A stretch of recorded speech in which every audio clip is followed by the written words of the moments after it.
In solo leveling, after finally entering the S-rank gate in Japan, Drippy Woo is surprised since a monster started laughing obnoxiously as it welcomes the Shadow Monarch.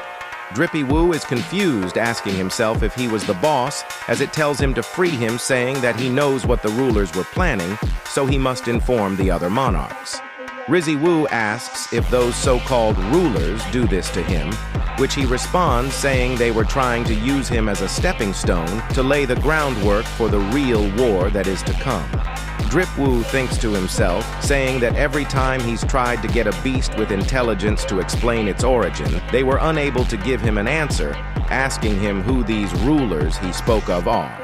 He responds saying that they are the ancient enemies of the monarchs, which lead to him thinking if that meant that they were his enemies as well. Drippy Woo says that if they had him chained up like this, does that mean, yes, I too am a monarch, he responded. The giant said that the monarchs and rulers are probably after him, saying that since he doesn't have the strength to face all of them, he would need allies to fight back, telling him to release him, and he would help him in his battles. Riz Woo looks dead serious, saying, "A monster helping a human? Do you expect me to believe that?" The giant responded saying that he would make him believe it, which shocked Drippy Woo, as the giant started chanting in monster language, which made him go on the defense, not knowing what's to come. The system panel informs him that the King of Giants, Monarch of the Beginning Legia, had used the skill Oath of Faith, which if accepted, both the caster and acceptant wouldn't be able to lie to each other. Drippy Woo thinks long and hard if he should accept this suspicious spell, but ends up accepting it anyways, activating the skill. The King of Giants said it again, "Release me, and I shall help you." Drip Woo responded saying, "All right, I completely trust," but couldn't say another word, which Legia explained that that was the Oath of Faith, meaning it was impossible for him to lie. Rizzy Woo asks why he could communicate freely unlike other creatures. He responds confused as to what he meant by that, which he clarifies that he's talking about the monsters coming out of the gates. The giant realizes what he's talking about, calling them the residents of chaos. He responded saying he would ask him something instead. How could he consider that the residents of chaos are on the same level of comparison to a monarch that rules them? He then goes to explain that the monsters that come out of the gates, also known as residents of chaos, are all stragglers that have been captured by the rulers, and since they have been captured for an eternity, it's only normal for their consciousness to have been eroded. But he's a king unlike them, so he has maintained rationality, saying that he's been waiting all these countless years for the day he would finally be set free. Drippy Woo asks if the ruler's army he was talking about were the soldiers with silver armor and wings. He confirms it, saying that they were indeed the armies of the rulers. Drip Woo asked why exactly the rulers kept on sending monsters, no demons, to their planet. The giant responds, explaining that they were preparing for war and wanted to turn his world into the battlefield of said war to fight against the monarchs. Drip Woo, still confused, asks, why would sending monsters turn the earth into a battlefield?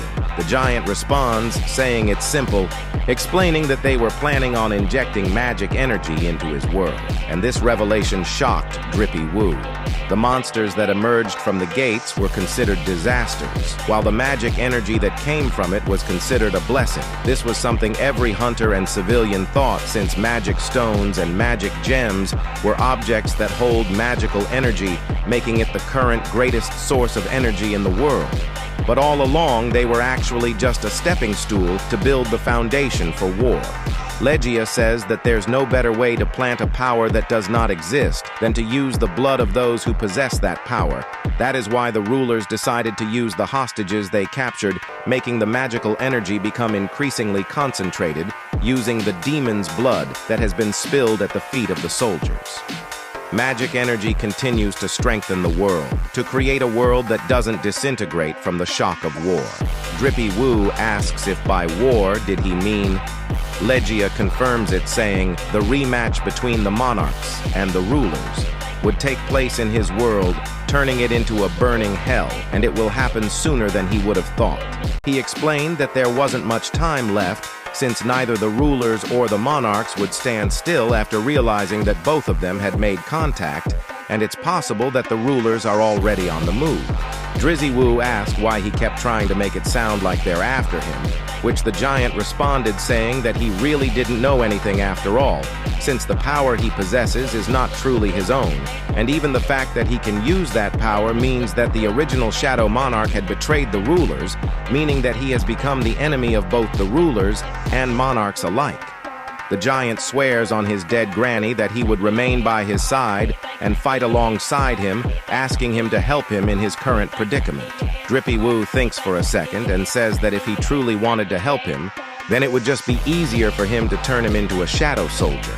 The giant gets shocked after noticing a familiar presence, saying that for a second, he saw a glimpse of him. He then goes on to explain that both rulers and monarchs are bound to spiritual forms, meaning that when they die, they cannot become his shadows. He asks if that was enough of an explanation for him to finally help him. Jinwoo pulls out his dagger, saying he finally understood the situation now, but there's something that feels off about this, like there's something he's missing. He pleads with him to free him from his chains when Jinwoo asks if he meant what he said, that he would be by his side. The giant responds saying, "Of course." And as Jinwoo cuts down one of the chains, the giant said, "If you help me, I will help you," saying that this was an absolute deal between monarchs. After the giant gets its right hand freed from the chains, he thought about how the glimpse he saw was just his imagination. That is when Jinwoo prepared to ask another question. "Are you on the side of the humans?" The giant refused to reply to this question, so he looks at him dead in the fucking eyes, asking, "Why are you silent?" and asks him if it was because of the oath of faith, which made it impossible for him to lie.